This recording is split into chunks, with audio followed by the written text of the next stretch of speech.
Well, look at that, guys. We're back with House of the Dragon episode 6, guys. That's right. We've got 2 more episodes remaining until season 2 is over. And I have to say that season 1 was better than season 2. I just felt like a lot of things were happening. Season 2 has been really great at character development. If you haven't checked out that video on how to build, complex and compelling characters, make sure to check it out. It's in the title card. Now, regarding this episode, we saw that Alicent really got kicked to the curb by her son. That is right. And she's having some sort of existential crisis in saying if she was a good mother. Now, I have to agree with Alicent's brother. She did the best that she could, but the best wasn't good enough in the environment that she raised her sons in. And yes, my loves, we got a mention of Daemon the Daring. Daemon the Daring. That is right. I really hope that Daemon is everything that he was in the books, which is charming and loved by the people. Because, you know what, he was kind, and I feel like they did him dirty the way that he, got axed. But, yeah, Daemon the Daring is spoken of in very, very good terms. He's kind, he's handsome, he's dashing, he's a bit of a gambler, and he's in debt. I want to see Daemon the Daring. But before we get to see Daemon the Daring, we see that Aemond has literally turned into a literal tyrant. That is right. He doesn't want to listen to his counselors. He doesn't care that, he's got an army, and he doesn't want to send aid to escort them to Harrenhal. I mean, what idiot would literally send your army, the bulk of your army, to Daemon Targaryen, who has a dragon and is about to rally the Riverlands? So we can see that basically Aemond doesn't want to move. He doesn't want to be told what to do. He doesn't want to listen to his counselors, and he doesn't want to basically be like a dog to heel, because he basically said, I'm not a dog to heel to Larys, and Larys was like, oh no. I just saw in Larys's eyes. I saw in Larys's eyes, he was like, oh my gosh, this little git. I don't know if he said this little git in his mind, but he was like, this little imbecile. Pulling back Odo Hightower, my very much adversary. And second of all, he is out here not listening. I can't control him. He doesn't see reason. Aemond is gonna be some big, big, big, big trouble. So we see that he basically tells Alicent, you're fired. He literally puts on Dragon's Den 2.0, or in the UK, it's Alan Sugar, who's you're fired. But bottom line is, he was you're fired, mother. But he had the decency to do it away from all the men, basically. And we just saw how Alicent been struggling on that council, and how he was like, why are you here anymore? And she was like, you know what, I was here when your father was king. I really helped, and he was like, yeah, you were here, but you're not needed anymore. You need to do womanly stuff now. You're fired. You are no longer needed on this council. It was funny. I could see the hurt in Alicent's eyes and heart, and it's now she has nothing to do but sit by Aegon's side all day and hope that he lives. But besides that, I saw that Alicent really just is defeated. And we also saw that Aemond sent away Sir Criston, and I think this is the last time Sir Criston's gonna be up here in King's Landing, if I'm right. But if I'm not right, then well, there we go. But I just can't stand Alicent. And I think the theory of Alicent having low-key feelings for Rhaenyra, and Rhaenyra having low-key feelings for Alicent, I feel I believe that theory now, because Rhaenyra went over there and made Miss Arya her mistress. So yeah, we see in King's Landing that Aemond is really drunk off of this power. He goes to visit his brother and is like, what do you remember? He's not really happy that Aegon is gonna recover, and Aegon is like, I don't remember anything. And I was like, Aegon, as stupid and as dumb as you are, that is the smartest thing that you have done, okay? To basically say that you do not remember, because if you say you remember right now, you are gonna be in huge trouble. And I think he senses that, you know what, his brother tried to kill him. Because Aegon, you were never a good brother. If you had just been a good brother to your brother, like, you probably wouldn't be dealing with this situation right now where he is trying to, like, literally off you. And, you know, poor Helaena, she's just like, loves her bugs and stuff, and her mother comes and is like, yeah, we need to go pray for Aegon and light a candle. And we see that, you know, she sees off her brother, and she's really sad, and she's like, oh my gosh, like, I'm so sad. And she's like, to her brother, like, how was it like, you know, father should have brought you to court. And he was like, you know what, I was 8 years old, I did what I had to do, there was no choice. And she was like, oh my gosh, like, I'm so glad Daemon is kind. And I just see that she's really analyzing her mothering skills, which is good, because maybe she'll do something. And I think it's also great that she's not on the council anymore, because she can't make the hard decisions. Like, she's just, she's useless. She needs to embrace her inner Cersei Lannister. Do you know what I mean? And I feel like this season has really gone and said, like, it's between Rhaenyra and Alicent, like, they're fighting it out, woman power. They're in this patriarchal society in this world, and this season is not giving girl power, you know, it's giving girls fighting for a spot in a world of men, and it's not that empowering as a woman, I'm just saying. So yeah, we see that she has that conversation with Gwaine, and she's like, you know, I'm not a good mother, and she's like, and he's like, you did the best that you could. And then we also see that Gwaine is like, you know, I think it's best that you sent him away, because I don't think the Red Keep is great for forming men. And she, you know, whatever. So we see that they go, she goes to the Sept, and there's also like a riot where, you know, her and Helaena barely get away. The small folk are basically what Larys was warning Aemond about, and he just was like, I don't care. Bottom line is, it really backfired and blew up in his face that he didn't listen to Larys. And yeah, we saw that. We also saw that Larys started plotting and planning. He went to see Aegon and was like, listen, this thing dulls your mind. Aegon is out here in pain, and Larys is withholding the pain relief, which is insane. I just know that in that state, the best that Aegon can do in pain is, like, the best thing, like, in anybody in, like, that sort of situation is sleep. Because when you're sleeping, you're not in pain, you're not in discomfort, and when you're awake, it's just like fucking hell. Oop. And so we saw that. So then we saw that Larys is plotting and planning. Aegon asks for help. Larys is like, I'm gonna help you because I can't deal with your brother. I can't deal with your little brother. He's just too much. And I have a theory that obviously Vhagar was Queen Visenya's mount, and then she was her son's mount, which was Maegor the Cruel. So maybe dragons keep a hold of their previous riders' emotions, and maybe, like, also that imprints on the following rider, and maybe also they look for riders with those imprintation of those personality traits. I don't know, just a theory, throwing it out there. What do you think? In the comment section, let me know. So then we get we're gonna switch over to the Riverlands, where basically Daemon is still on those first men psychedelics. He asks for help from Alyssa Rivers, and she's basically like, wait 3 days. And obviously we see that River Kelly dies, and now that his grandson is now Lord of the Riverlands, and now we've got a full-blown war. Daemon, oh, they have so many similar names. Daemon is going to be able to raise the Riverlands and basically have his army now. And we also see that this is indicative of his mental state.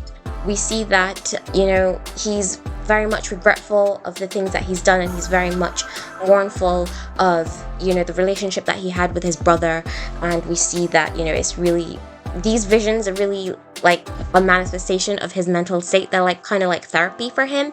And we also see over here on Dragonstone that Rhaenyra basically says, hey, anybody with Targaryen blood, or basically any Valyrian dot of blood, can now basically claim dragons. And I think this is basically the equivalent of what Kristen Cole did with parading Meleese's head through King's Landing, because as we saw, it basically diminishes the Targaryen lore, it diminishes the Targaryen name, it diminishes the Targaryen otherworldliness.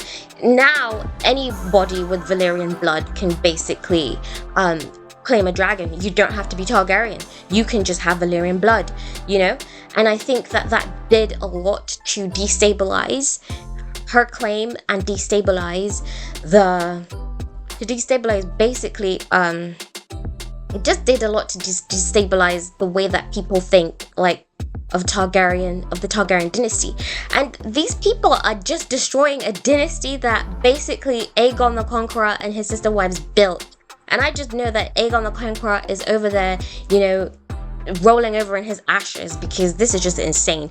Like, these people never had to fight a day in their life for this. They were born into this privilege, and they're basically riding off the coattails of their predecessors, and they're destroying what their predecessors built. And it's like, Aegon the Conqueror would not stand for this. He would not stand for you basically saying, anybody with Valyrian blood, come on in, mount a dragon, and yeah, we're gonna parade a dragon head through the street. It's like, you're years and years of lore, of history, of basically amazing PR, because history is written by the winners, not, you know, the losers. The losers are a footnote in the winners' history books.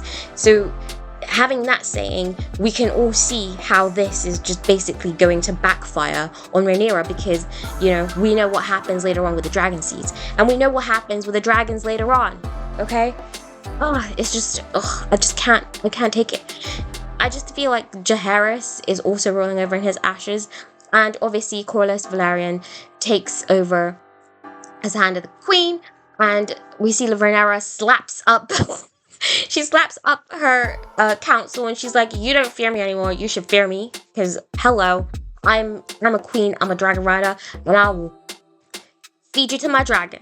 Even Cersei didn't have this much, like, problems with her men in the council. Like, she literally was out here blowing up people. This is what I'm saying. Cersei had her flaws. Cersei wasn't as smart as she thought she was. Cersei was like an imbecile at times. But Cersei knew how to get these people in line. And Cersei knew how to basically make your life live in hell to get what she wanted and to protect her own. It didn't work out, but she knew how to do it. And I just feel like the women in this need to embrace their Cersei, because literally I can't take it. This season has been, you know, pivoted as, you know, Rhaenyra and Alicent, the women fighting for what they want, and it's like, nah, the women are really not fighting for what they want. Do you realize Rhaenyra has not done anything to better women's rights in Westeros? And when I say that, don't come for me. I'm just saying, like, she hasn't done anything. Like, she hasn't been like, Lena Velaryon was the oldest Velaryon, so I feel like the Driftmark throne should pass to her line, you know? She hasn't done any of that, because technically, if we're going by what she, you know, is saying, that a ruler should be a woman, she's not doing any of that. And she's not even running. Okay, let me just break this down for you guys a bit, because I feel like I'm not really putting my point across. Rhaenyra was running on the instinct of, it doesn't matter if you're a man or a woman, you just have to be smart to rule. She would literally be running on the campaign, and, you know, on the campaign of the king's firstborn should be in line to inherit the throne, no matter if they are man or woman, as it's done in Dawn, and it should be done throughout Westeros. But you see, if she starts doing that, the men that she's trying to get on her side to fight for her will literally put their feet in the mud, and they will throw a fit, because they will never allow that to happen. Do you know what I'm saying? She's not doing any of that. She's not running on the thing that I'm the king's firstborn, child and it should be me because no, I was named heir, and at the time I was the firstborn child and heir for a long time. She's running on, I'm the king's named heir. She's not running on, I'm gonna change things, because she can't do it, because she's not thinking on that wavelength. I mean, look at her. It's not making any sense. I mean, I'm just saying, like, that's just where my thoughts lie on that. And Allison, she's out here surprised that, you know, things are turning on her and her sons are turning on her. And it's like, girl, what were you expecting? What were you expecting? She's playing at power. She's playing at power. They do not have any... Listen, I don't believe in these women. I'm sorry. I don't. Because they're not fighting for anything. They're fighting to dominate each other, and they're not even fighting each other. They're fighting the men around them to have a seat at the table and to have a seat on the Iron Throne. That's what they're fighting for. I'm sorry. The way that they marketed this season is grossly indicative of what is actually the reality of these story arcs and these storylines. I'm sorry. So we see that after Mysaria, you know, implements that riot, we don't see Aemond's reaction. We see that basically we go over to the Vale, and I haven't been mentioning a lot about Rhaenyra, because, you know what, it's been basically, there's nothing to mention. But the bottom line is, there's a dragon in the Vale, and we see that she's, you know, basically a bit miserable down there, and she's basically a glorified wet nurse. And we see that she goes to Lady Jane Arryn and is like, you lie to me, there's a dragon in the Vale. And she's like, yeah, the dragon is wild, it's been venturing closer and closer to hunt. So I don't know, that might have been a seedling for Rhaenyra. They have the same names. Rhaenyra. For Rhaenyra to basically become a dragon rider of whatever dragon that is. I feel like she will try and claim that dragon. And we also see that Prince Regio has basically accepted them to go to Pentos for him to have them as his guests. Now, we all know what's going to happen there, because in the previous scenes in the episode with Aemond, he was like, treat with the triarchy, and obviously now we see that these guys are about to set sail across the narrow sea. So we can only assume what's going to happen. I'm not trying to spoil anything, but that's what happened. So this episode was pretty much subdued. It's been subdued this entire season. The only plot point that we've had of high beat has been of, you know, when we lost Rhaenys at Rook's Rest. And this, I don't know, I can't really be like upset, because it's like, you know what, it's a political drama, it's political themed, it's politics, it's got to be taking place over tables and talking and treating. So yeah, that's expected, but at the same time it's like, what the hell? This season has been slow. It has been, I just don't understand if they want to stretch this out for like 6 or 5 seasons or whatever it is that they want to stretch it out for. I could not sit through 6 seasons of this. I'm sorry. I couldn't. I don't know if you could, but I couldn't. Like, they're just dragging it out. This war, what? Rhaenyra was known as the half-year queen, and Aegon, you know, he had a lot of things to do. Bottom line is, like, this is just crazy. And obviously Rhaenyra and Mysaria basically are now lovers. And so yeah, that was the episode. What did you guys think of it? Let me know in the comment section, and make sure you check out that video on character arcs and writing compelling characters, because it is really helpful. I'll see you in the next one, guys. Video, and thank you very much for making it to the end. Make sure you check out Vertigo Honor Bound by Blood, the first installment in the Vertigo book series. It is set in 2095 at the heart of the Imperial Champion regime, where Emperor Gregory Champion rules over Earth and the colonies stretching out across the solar system, where there is a virus called the Megavirus that has mutated and changed the political landscape of Earth. This is a story about factions, about coming of age, about the importance of being firm in what you believe in a world where bloodlines matter. What faction are you?